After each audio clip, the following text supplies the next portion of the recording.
we'll guide you through how to navigate the Asana user interface with ease. If you find this helpful, consider subscribing and liking the video. First, open Asana on your desktop by visiting the Asana website and logging into your account. Once you're logged in, you'll find yourself on the homepage. This is your starting point, where you can see a quick overview of your recent projects and tasks. Look to the left-hand side to find the sidebar.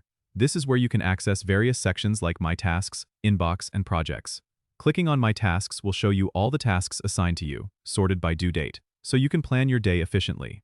The Inbox is where you'll receive notifications about updates and comments related to your tasks and projects. It's essential to check this regularly to stay updated. Now, the Projects section is crucial for navigating your team's work. When you click on Projects, you'll see a list of all the projects you're a part of.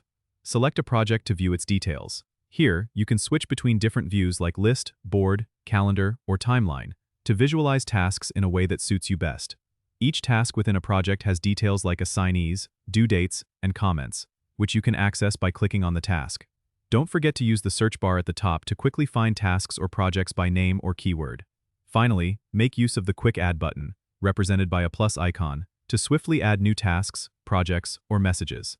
This feature is a time saver when you're multitasking. Remember, mastering the navigation of Asana's interface will greatly enhance your productivity and project management efficiency. Don't forget to subscribe and comment if this helped you out.